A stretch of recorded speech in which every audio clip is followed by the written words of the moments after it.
Participate in a conversation with once conservative, now liberal Midwest mastered prepared special education high school teacher and a self-proclaimed devil's advocate, East Coast conservative liberal, baccalaureate prepared registered nurse. These two strangers met, became instant friends, and realized their conversations are candid and epic. So join us weekly, ask us questions, and listen to these profoundly candid friends try to solve the world's problems, one discussion at a time. Hey! Welcome to another exciting week of the New Theory with Monet and Jared, aka TNT with MJ. I am Jared. And I'm Monet. And together we're teaching minds and nurturing souls. And we are extremely excited to have a very special guest with us today. His name is Mr. DeAndre Jones. I've known this guy for, how long has it been? It's definitely been 10 years. About 10 years, since 2009 or 10, yeah. Yeah, we go back doing work with individuals with disabilities in the not-for-profit sector. So we got to know each other a little bit doing that. And so with that, I want to introduce our guest. He currently holds 3 master's degrees, one in management, one in human resource management, another one in social work. And he's currently working on his PhD in industrial and organizational psychology. He hails from Joyner. He's a licensed social worker, been that way for 20 plus years, served on the Joyner for 3 terms, was staff liaison for U.S. Congressman Marion Barry, served as guest speaker at the Arkansas chapter of the National Association of Social Workers Convention and the annual Clinton Global Initiative University meeting. He is the founder of and served as president and political director of the Northwest Arkansas Democratic Black Caucus. He is the co-founder of Black Lives Matter, a core group of Compassion Arkansas. He has served on the executive board of directors for the Urban League of Arkansas. He is the second African-American to serve on the Fayetteville Civil Service Commission in Fayetteville, Arkansas, currently serving as secretary. He is also the executive director of the Black Action Collective, is the chairman of the City of Fayetteville African-American Advisory Council, and an adjunct instructor of diversity and multicultural communication at Ecclesia College here in Springdale, Arkansas. Did I leave anything out? Wow! No. That's fine. It's good. That is amazing. So to say that you have a lot of experience and a wealth of knowledge, Wow. be putting it lightly.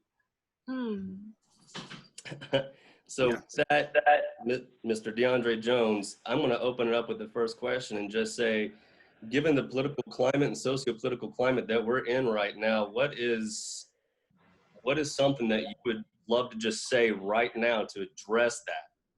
If you could speak to the audience right now, what would it be? Absolutely. Well, Jared and Monet, thank you so much for inviting me, for having me on. I really appreciate the opportunity to share, and I really appreciate the invite. Thank you so much. My pleasure. To your question, Jared, there's numerous things go through my mind, but I will say this. I will say resist.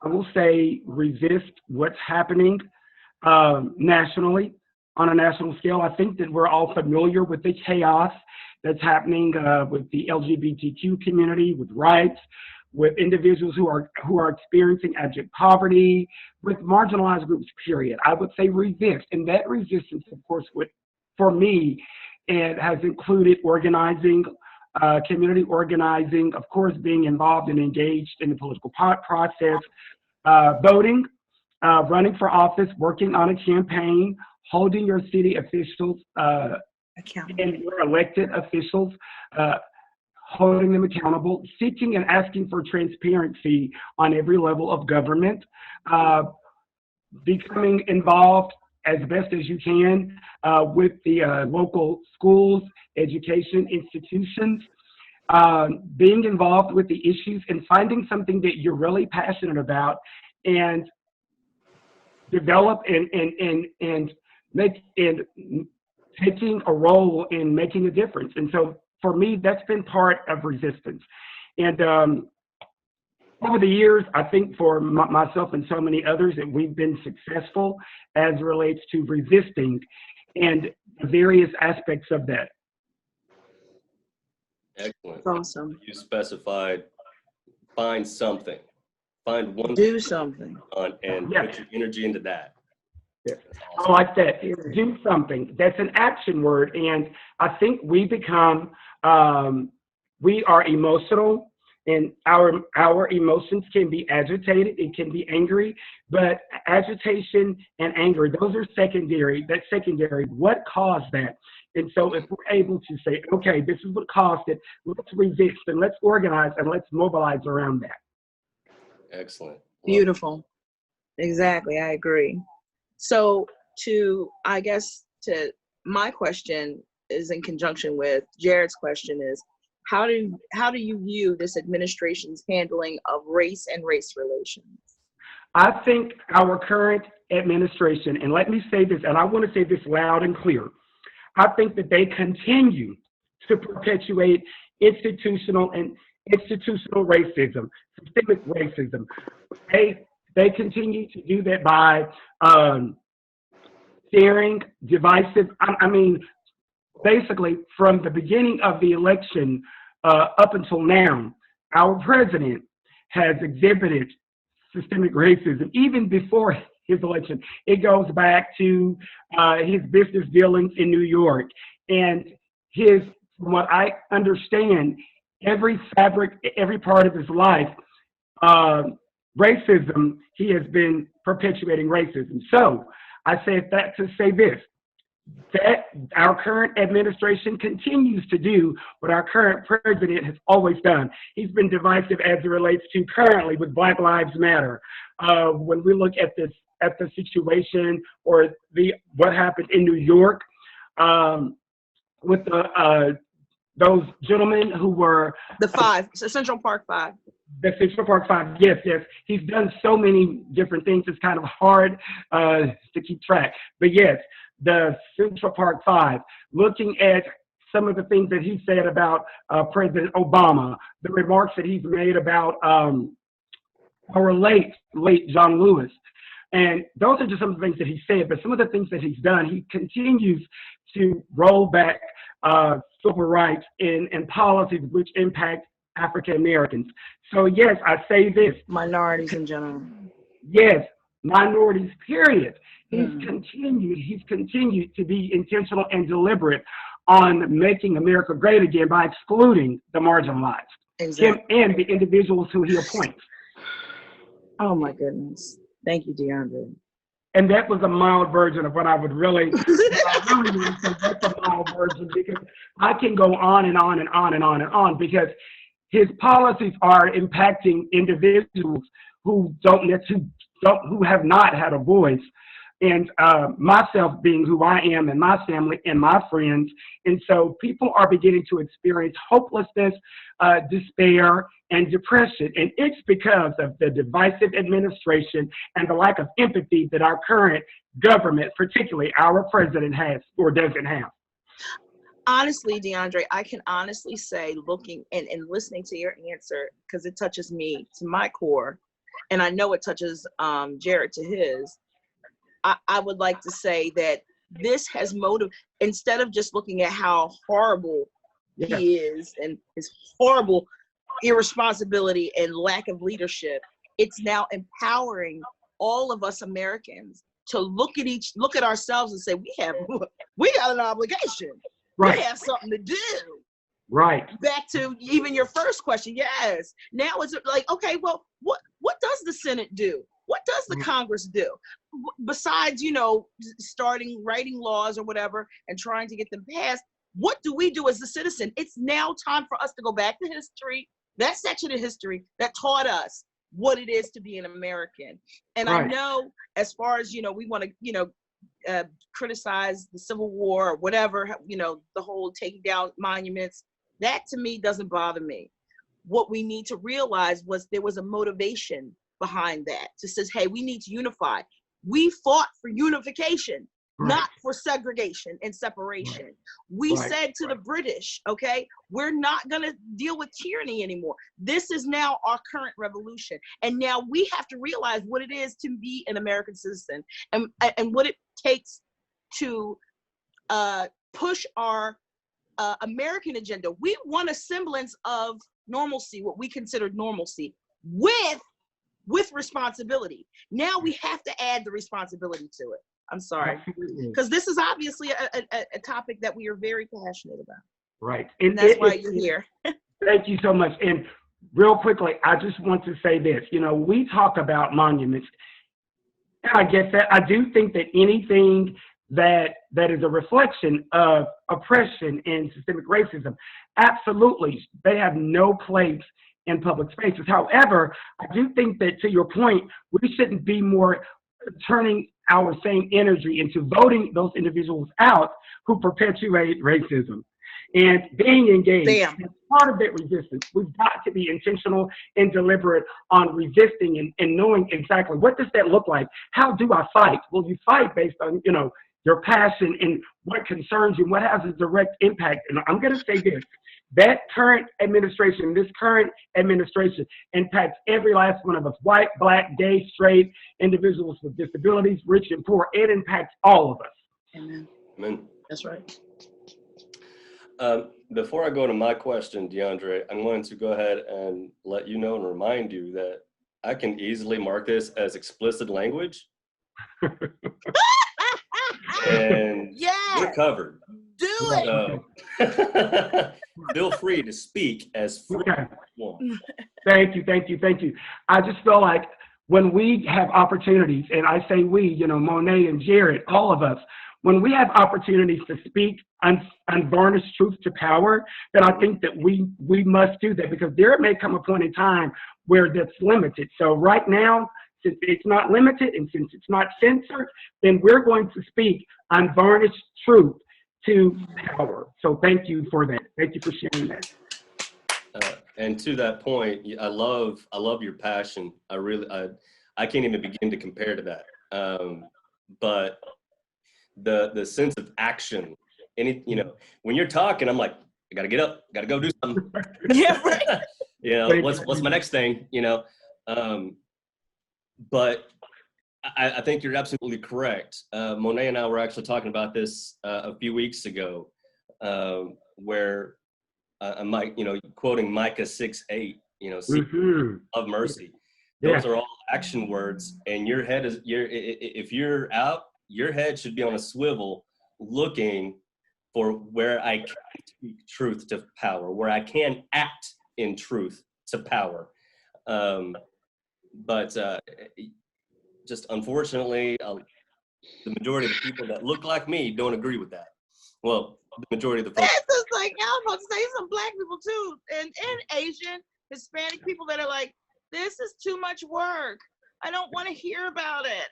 It's driving me crazy. I want to go back to the America that made me comfortable. Yeah, I want to go back to normal. Yeah.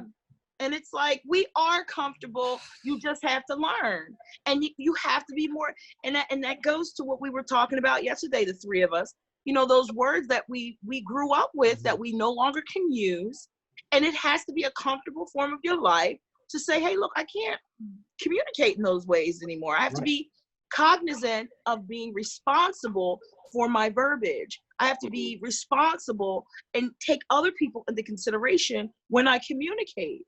Because your dialogue is your other form of recognition of who you are, not just what you look like, but if you speak in a certain way, then therefore you're going to be deemed someone that is not you're not going to be respected because you're not speaking in an articulate, intelligent way to show compassion for others.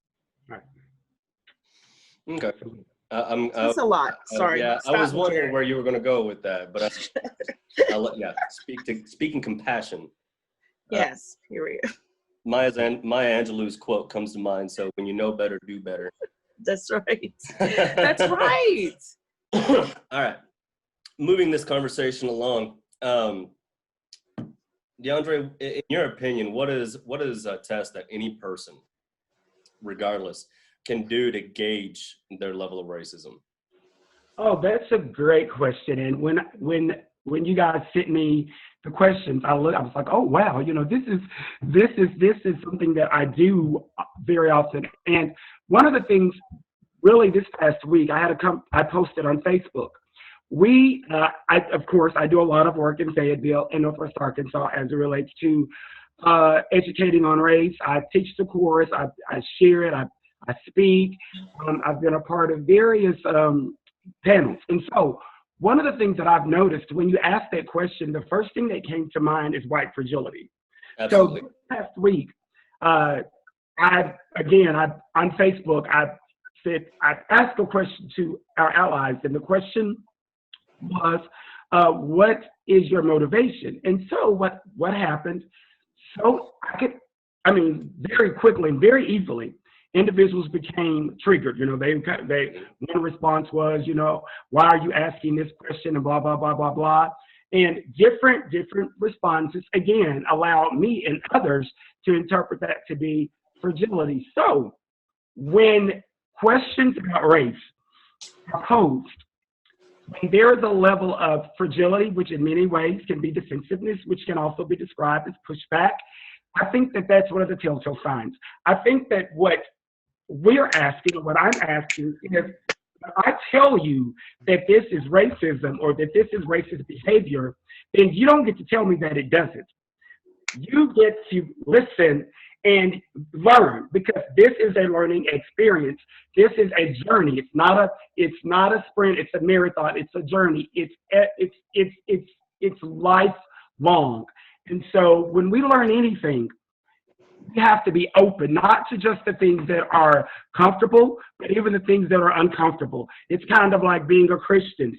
If you are a Christian and you're from a Christian church and your pastor or whoever preaches on sin, when, certain things, I'm okay with that, or sins or shortcomings, but then over here, I'm not so okay with that. You have to, in order to become the Christian that you desire to be, you have to have an open heart, and you have to just, this part of me, I'm okay with this, but this part is challenging. So what do? The areas in your life that are more challenging, you visit those areas and you work on those areas. As opposed to becoming defensive. You don't do that. You don't push back. You don't become resistant. You certainly don't become fragile. You work on those areas. So what I say, fragility, when something comes up about race and you become fragile or you become defensive, then that lets me know that that's an opportunity. That's a way to gauge your level of racism. Yeah. Excellent. And I love that you brought that up, because that was the very topic that we discussed last week, white fragility. So, I have I read the book. I just finished it the other day. Yes, you did. It's a good read. You know what? I have friends that are white that are like, that term offends me, and I'm like, oh boy, like that's acknowledgement. That right. Because you think that it's symbolic to weakness, right. But it's not. It's just your lack of comfort, and you feel almost fragile when you're talking about race. Because, like I said in a past podcast, we were taught you don't talk about race, religion, sex. Well, guess what, honey? We're talking about it all right now. Everybody needs to talk about it. Yep. because I think our parents and our grandparents did not have the mental capacity to handle the volume and the level of, again, compassion and respect of others, to acknowledge, I'm not familiar with that. We had a conversation yesterday talking about the LGBTQ community. My oldest daughter, I drug her out the closet when she was 15 years old. And after counseling, because I did, I mean, being raised in the 90s and loving life and just loving people, I just automatically assumed that I would be able to handle it. And when it happens in your house, it's like, oh my God, I don't know what to do.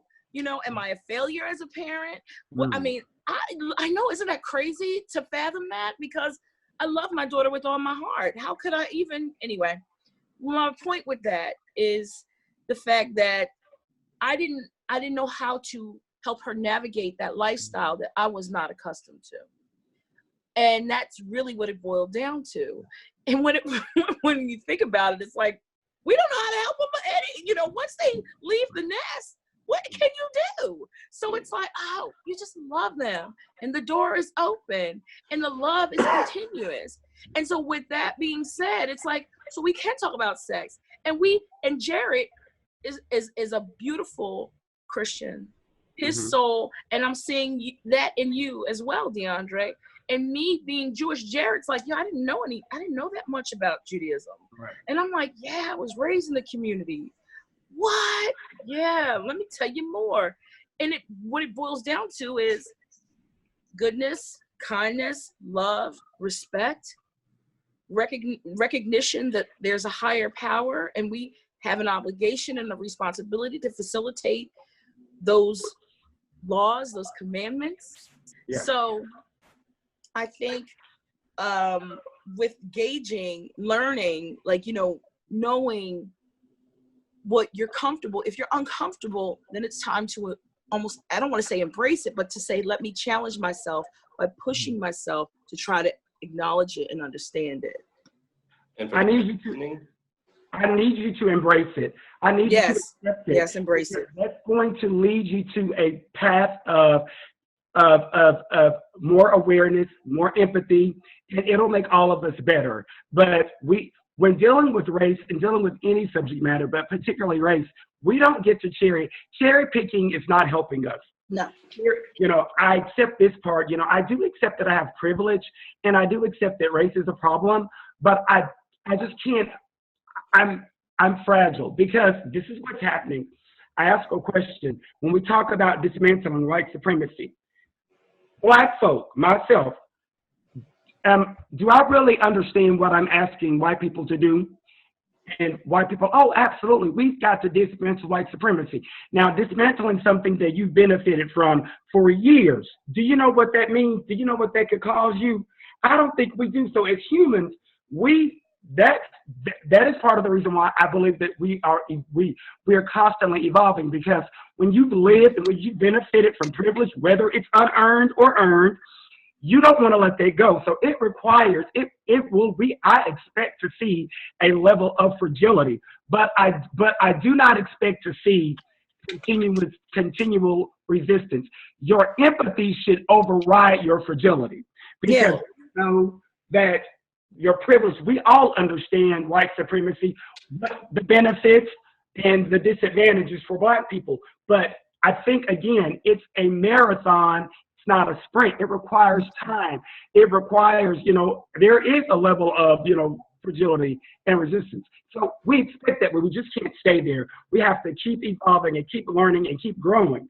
And I think that makes all of us better. Yeah, well, I have to speak. Go ahead, Jared. I'm sorry. I'm going to get in one way or the other. Yeah, right. Okay, absolutely. By all means, Jared, I'm sorry. No. I'm teasing. I'm teasing Monet. For the white audience out there, Monet and DeAndre just said a whole lot. Let me make it very simple for you. If you're wondering, what does that look like? What do you mean, embrace my discomfort? How do I do that? Well, start by asking why. Why are you feeling the way you're feeling? And then go there. Explore that, and then expound on that. And see if you can come to a better understanding of why you have those feelings and what you can do to overcome those feelings. I would also suggest you explore your implicit bias. Use this an easy Google search. Go to Google implicit bias Harvard test. And you can explore your implicit biases that way. I've not done it recently, but I can give you the results of the last time I did it. And being a special education teacher, it was studying to be a special education teacher at the time, it was quite enlightening for me to learn what my implicit biases are, and then exploring why. Well, yeah, I'm biased towards white people. Why is that? Because that's what I grew up in. Right. Period. That's true. But that doesn't. But does that make me a bad person? Does that make me a racist by definition? Hell to the no. It's what you do. It's how you act that determines who you are. Keep it in your head, and you're working on it. Work on it in your head. That's right. You're fine. When you speak and act, then it becomes everybody else's problem. You should keep it in your head. Yeah, keep it in your head until it's time. Yeah, exactly. Anyway, you feel comfortable with somebody that you can say, you can share. Yeah. Real shit. And that comes with a level of trust and empathy and really commitment to the other person that you're talking to keep their humanity and to keep them as a person. And then DeAndre spoke about the white supremacy. Please don't get it confused when he's talking about white supremacy. Because they think about KKK. System of white supremacy. He's not talking about white nationalists, the neo-Nazis.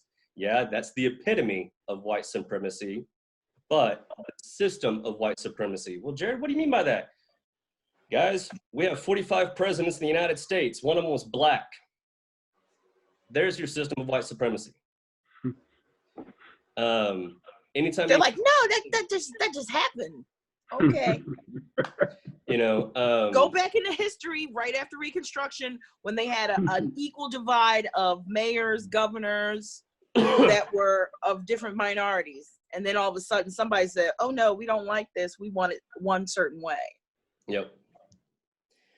But Devil's Advocate is excited to I have something to say, obviously. I do. Now, anyway, this is the slippery slope. This is where the arrows come from me because they're like, well, we're not talking about that, Monet. No, if we're going to be responsible, this is difficult. Okay? Mm-hmm. If we're going to be responsible, I have to talk to Black people. We as Black people have to, okay, like I said, when I got my college degree, I then looked at the community I was raised in and I was like, oh my God. Self-medication, alcoholism, drug abuse, victimization. I looked at the Black community and I saw lots of trauma. I related it to my childhood, the stories I heard with regards to being an oppressed Black person living in American society and how you're not supposed to speak and how, you're supposed to speak a certain way, code switching. We talk about that in one of the episodes. How you have to carry yourself in a certain demeanor, okay? Now, with that being said, I still look at my community, even with what's going on right now. And our community, my community, especially considering I live in an all Black community of a certain, of a lower socioeconomic demographic, we still need help. We need help. We need institutionalized therapy. We need counseling sessions. We need so that while the white people are going to get educated, because you've got different socioeconomic dynamics within the white community that need to be educated, even within each other, because I got stories about that. But with that being said, we need help and not monetary. It just boils down to, okay, we get it, the self-esteem, calling ourselves African-American, Black, beautiful, so forth and so on, but it goes deeper than that. It goes, how do you even communicate? Like, I can go into certain sections of the projects and I'm like, I don't want to talk to none of these people because they just going to try to look at me. So it's like, we need to utilize all of the education and resources we have within our community to help uplift the community, not in a sense of like, okay, well, we all going to be rich. No, we need to have a better understanding and respect for one another. That field and house mentality needs to go. That complexion, that colorism needs to go. Like, and love of like, sometimes they may not be able to articulate as well as we can, but I get it. I know what you're trying to say. I'm gonna help you. I'm sorry, DeAndre, I saw you jump up. Oh, no. I just wanted to say, that was just a gesture of thank you, because when I had a conversation, I was invited back to my hometown and they wanted me to discuss race because they felt that race was a Black and white issue. And I said, let's be clear, race is not a Black folk problem. Racism is a white issue. There's another conversation that I have to have with Black people, and it's not that, because racism is something that white people have done or do. And Black people, we have our own issues. And a part of that, to your point, I believe, is because of racism. And it goes back to what you referenced, the the house and field mentality. I had a conversation about that last night. So in the Black community, sounds like what you're saying, what I'm hearing is we, despite the differences, despite religious denominations, despite education level, despite socioeconomic status, despite whether or not we went to a Black school or a white, where we live, none of that should matter. We should be able to respect those differences that we share, but at the end of the day, recognize that it's about anti-Blackness. It's not a different fight for Black LGBTQ, or a different fight for Black folk with money, or a different fight for Black poor folks, or a different fight for Black folks with disabilities. It is a fight because we're all Black, period. Something that white America, he was successful by the standards of white America. White America said you needed to be married, right? White America said you needed to have an education, and you needed to be educated at the finest institution in the country. You need to be walk the straight and narrow line. He did that. He was successful by the standards of white America. And we all see he was elected president, of course, for 2 terms, but the level of disrespect because of his race, it wasn't because of his accomplishments, because those accomplishments, that's what white America told us that we had to do. So imagine Jared, you are told to do X, Y, Z, but the results can still be horrific for you. That's being Black in America. Yeah. And that's a psychological evaluation and assistance that needs to be implemented. Yes. Because you let us free, you let our ancestors free, and it's still, the chains are still there. Yeah. And we don't know. It's interesting because so many of us, corporate America, highly educated, every degree possible, especially Black women, every education possible, talk about leadership. Well, Black women get leadership opportunities. They lead in the home. They lead in the church. They lead in the community. So they have the education. Definitely have the work ethic, but what they don't have, many times they've never been given the opportunity to lead. And so we are locked out of those systems. And imagine the audience, to white people I'm talking to, imagine how you are highly qualified, more than qualified, but you can't get the job because it comes down to race. And it can be proven because Jared, you gave a great example about the president. We only had 1 Black president. Is it because he was the only person qualified? No, we've had numerous qualified Black people to serve as president. So it's not in qualifications. It's because institutional and systemic racism. It's in corporate America. It's in the police department. It's in our justice system, the police department. It's in the banking institution. It's with it's everywhere. It's in the education system. Yes, absolutely. We are down to the last 4 minutes. Darn it. I know. DeAndre, we're going to have you back and continue this conversation because absolutely.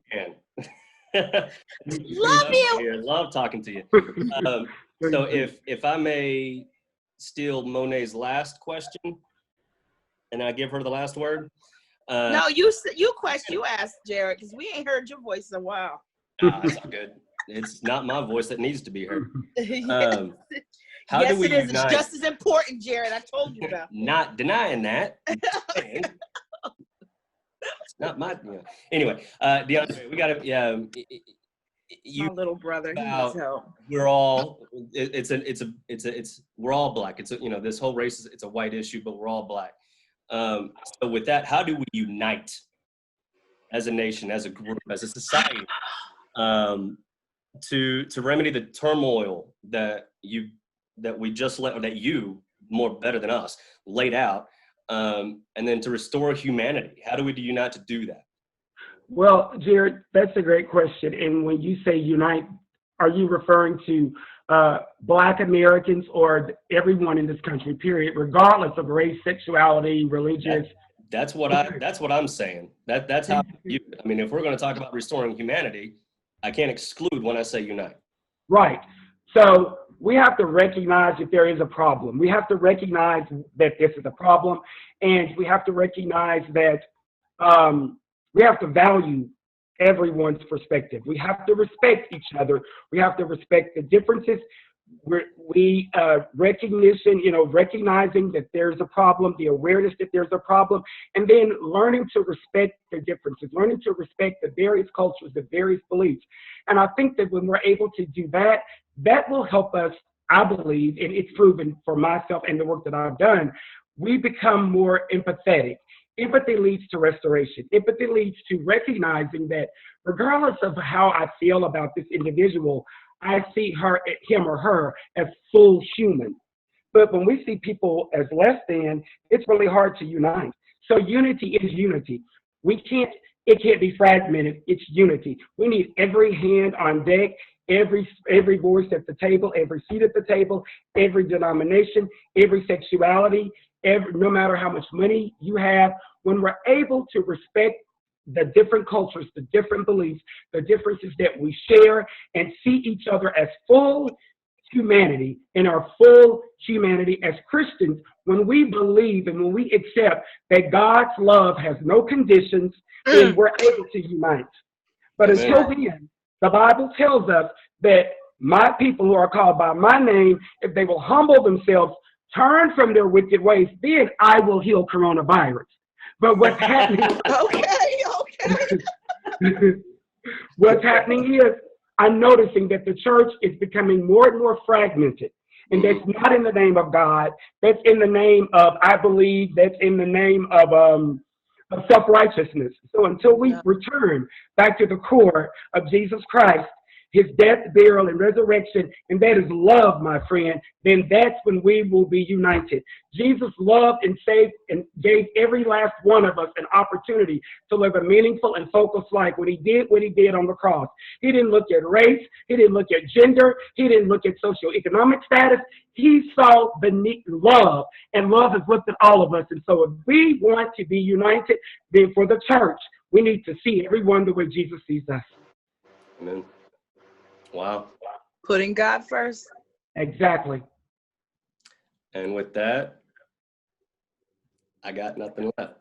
I don't mean to preach. I'm not a preacher, but I just want to love it. No, you felt compelled. Please. You felt compelled. I mean, it's like Jesus said, love your neighbor. Yes. He didn't say love your neighbor unless. Right. There are no conditions applied. Amen. Monet? No, I'm just saying thank you.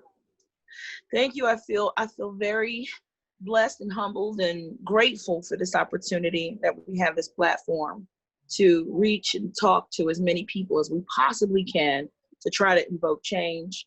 You know, we're going to really try to do this town hall as bipartisanly and, openly as possible. So everyone feels as though they have a voice, and we kind of realize that we have a lot of things in common. And then move forward with that, with activity and action, like DeAndre said. We got to move. We got to do something. Amen. Mm-hmm. Well, guys out there listening to us, thank you for joining us in this conversation. If you've got questions, comments, concerns, please hit us up. TNT with WITHMJ. That's TNT WITHMJ @gmail.com. Find us on Facebook, Twitter. You can find the podcasts pretty much anywhere you find your podcasts. We're also on YouTube. TNT with Monet and Jared, or TNT with MJ. One of those will work. Please join the conversation.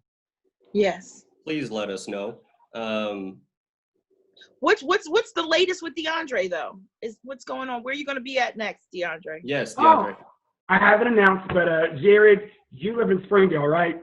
Yes, sir. Okay. I'll be announcing Saturday. I'm officially running for city council in Fayetteville, hoping to be the very first African-American to ever be elected. Thank you so much. So we are excited about the platform compassion and progressive leadership, putting Fayetteville first, people over politics. This is not a political game. This is about life. And as a social worker, as an impacted person, we are called, our city government, the responsibility of our government is to alleviate human suffering, not be the biggest threat to democracy. And so right now, that's where I am. That's where my work is done. That's where my heart is. And I just hope that Fayetteville elects me, not because it's historic, although I appreciate that, but because the work that I've done and my platform, and that's been my platform since I've been an activist. And on day one, when I put my hand on that Bible and when I'm done, I promise everyone this, that I'm going to every ordinance, every resolution, every bill, it is going to be putting people over politics. Yes. Now, can I ask a quick question? I know Yes. we're really running out of time here, but Uh-huh. was that the first time you publicly said that? Yes, it is. It's the first time I publicly said that. Yes. Woohoo! You heard it here, folks. You heard it here first, folks. Yes. DeAndre Jones running for Fayetteville City Council in Fayetteville, Arkansas. So if they want to support the campaign, we will have the website up. Facebook, of course, is up. I tell everyone this. I need you to, if you're going to give with knowing that this campaign is going to put people over politics. And if you want to put people first, then by all means, donate to that campaign. We're asking 1,000 people to just donate one time $10. If you want to donate more, absolutely. I'll be doing listening tours. I'm going to be speaking with our most marginalized, our most impacted. We are developing a relationship with the police department, transparency, accountability. We are building on those relationships. We believe that policing should be less punitive and more restorative. And so we're working on that, and we're working to make sure that every life matters in Fayetteville right now and beyond. Okay, so you have to book with us again before. I'm serious. We'll have you back in November. Thank you. If I was in Fayetteville, you would have my vote. Thank you, Jerry. Thank you. I will do. I know If y'all in Fayetteville, tell them. Absolutely. I'll be advocating for you 100%. So Thank you. we wish you the best of luck in that endeavor. And man, thank you for the honor of announcing that. Thank the first you. Honor. Sure, that's awesome. So with that, The honor is mine, guys. what is the website again? It's not up yet, but it will be. And Jerry, I will give that. I will make sure that you guys have all of the details. Please. We are doing. This was kind of a premature announcement. The official announcement will come out tomorrow, which is Friday, and Saturday. And so you guys will have all the resources about my platform, my history. I'm not perfect. I've made a lot of mistakes, but I tell you what, I have proven to be committed to getting results that put people first. That's right.